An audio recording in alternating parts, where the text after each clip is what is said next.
Lalo ng matagal ang mag-aasawa, pahirap ng pahirap. Totoo kaya? Totoo kaya? Parang ayaw niya. Ay, sabi lang totoo. But anyway, I have a rule that I wanted to share also. Kasi sabi ni Chi kanina, para daw hindi masayang ang pagkakasal, manatiling kayo'y nagmamahalan, nag-uunawaan habang buhay. Sabi nga, till death do us part. I will tell you 2 rules in happy marriage. Rule number 1, wife is always right.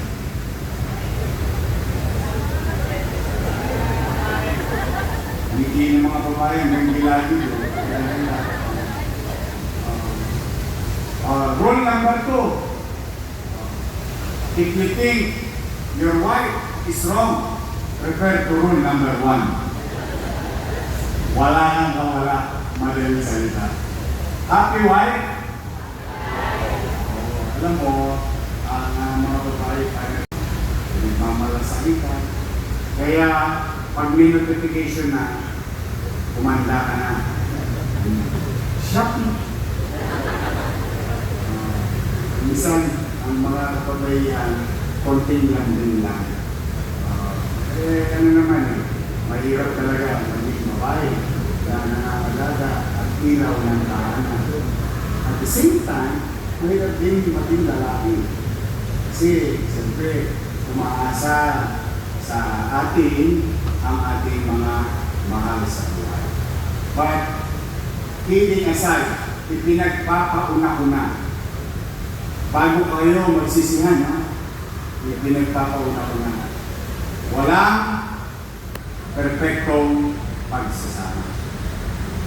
Ulitin ko ito'y isang puso niya na to habang buhay. Walang perfectong pagsasama. Wala man sa loob ng kasal o nasa loob ng kasal. Walang perfecto. Bakit? 2 different human beings with different genetics. Magsasama kayo. Paggising pa lang sa umaga, hindi ka pa nag-iilamos. Pagkita mo sa langka, parang tumabag yung misis ko. Parang lumalaki ang tiyan ng mister ko. There will always be different. Laging may pagkakaiba. Pero pag ang nangibabaw sa atin ay pag-uunawaan at pagmamahalan. Lagi niyong iisipin, nung sinagot ko ba yung jowa ko, bakit ko siya sinagot para maging nobyo ko? At the same manner, nung sinagot ko ang girlfriend ko, o sinagot ako ng girlfriend ko, bakit ko ba siya binitawan? Ano ba ang nagustuhan ko? Kasi all these years, mas mahaba nga panahon na inyong pagsasama, marami kayong kakarating sumiranin. Minsan, yan ang baga sa loob ng tahanan. Konting gasolina lang, magliliyot na agad. Kaya, ang pag-uunawaan ay kailangan lagi magpapay. At yung pagmamahal ninyo, nung una ninyo siyang nakita, both of you, yung tanpangaysipan, yung nakita mo pa lang siya nung araw, nanginginig na ang tuhod mo, naglalambot ka na kasi kinikinig ka. Always remember those days because lahat ang masasaya at nangalala ay matatabunan ng pagsubok sa buhay bilang magkasama. Kaya huwag yun ang maging karawang ng ating pagsasama. Aalalahanin natin lagi ang bagay na masasaya para lalo mo. At pangalawa, matuto tayo magpasalamat. Minsan mahirap, minsan tukod na tukod, lalo na si Judy, panay ng pasyal sa bahay. Hirap sa buhay. Pero minsan nakakalimutan natin na yung bagay na blessing pala ay nasa harap na natin. Yun pala yung isang blessing na. Kaya, bago pa lumalimang gabi, pumanatag kayo. O, kita nyo naman, bonggang-bongga itong kasalan nyo. O, nandito kayo sa makasaysayan, may hanggating. Walang tosgas. Tingnan nyo, nakapanding pa kayo niya. Ito para sa inyong tandog ng pamahalaang lungsod ng Manila. And before I end, to continue now the celebration, mga ating pagkakasal, mag-wish naman ako. All the things that I'm going to wish, I think isa lang. Good health to one another. More than anything else.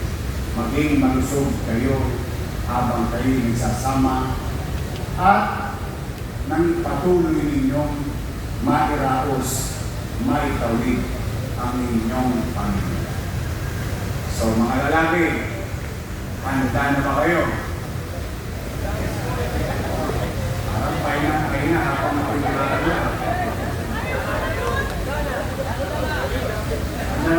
Pakinggan mo kung kayo lang nasa kalam. Mga lalaki, handa na ba kayo? Handaan niyo, araw ng kalayaan ngayon. Kalayaan ngayong hindi kayo maglalabang ngayong araw na ito. Hindi kayo magpapay. I'm happy for you and excited for you. Now, let's begin. Inaanihan na tumayo ang lahat ng ikakasal.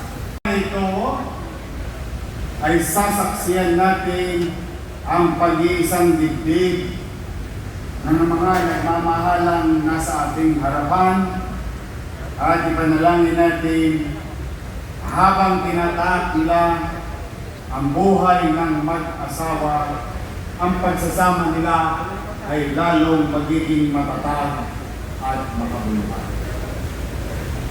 Nais kong ipaunawa sa lahat ng naparito na ang kasal sa punong lungsod ay legal at mabisa. Hindi kayo maaaring paghiwalayin ng sino mang tao. Parito upang makaisang dibdib ang inyong minamahal na paglilikuran habang buhay.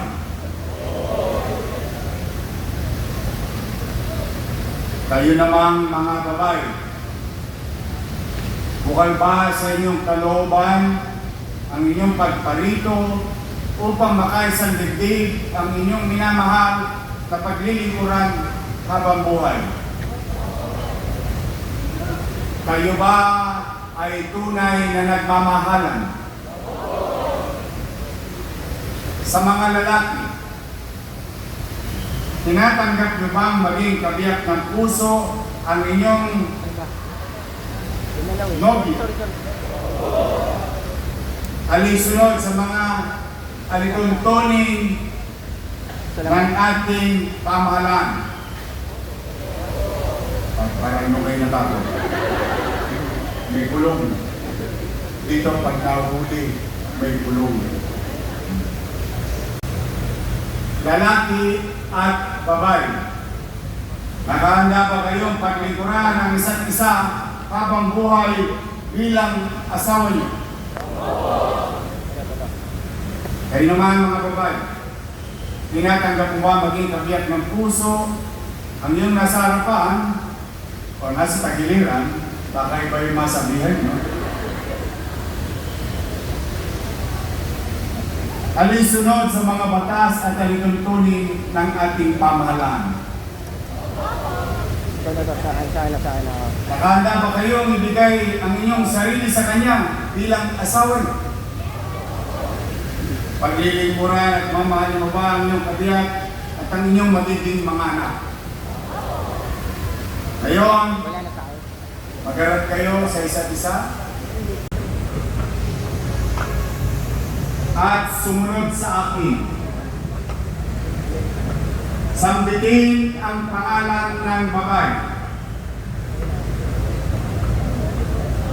at sumunod sa akin. Kailanman hindi kita pagtataksilan. Isuot mo ang singsing na ito. Tanda ng ating pag-ibig mula sa araw na ito hanggang magpakailanman.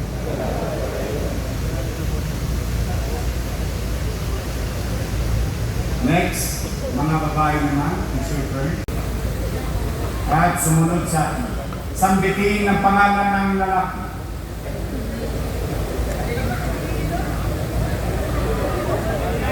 Nagkamali ng pangalan. Kailan may hindi kita pagtataksilan? Isuot mo ang singsing na ito. Tanda ng aking pag-ibig mula sa araw na ito hanggang magpakailanman.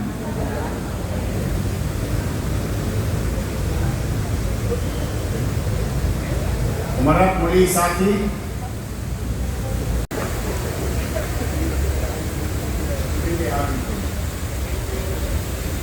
Kung ganoon, sa bisa ng kapangyarihang pinagkaloob sa akin ng mga umihirang ng batas bilang punong lungsod ng Maynila, ay aking pinakasal at pinahayag na kayo ay legal at ganap ng mag-asawa. Congratulations! Maghanap-hanap?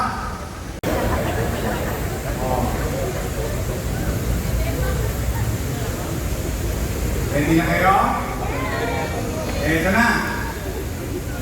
Ulot, pukdo na. Sabay-sabay, you may now kiss the bride. Tatagalan, masyado mo pa. 5 seconds ako pipilang. One more time with feelings. 1, 2, 3, 4, 5. Congratulations, palakpakan ninyo.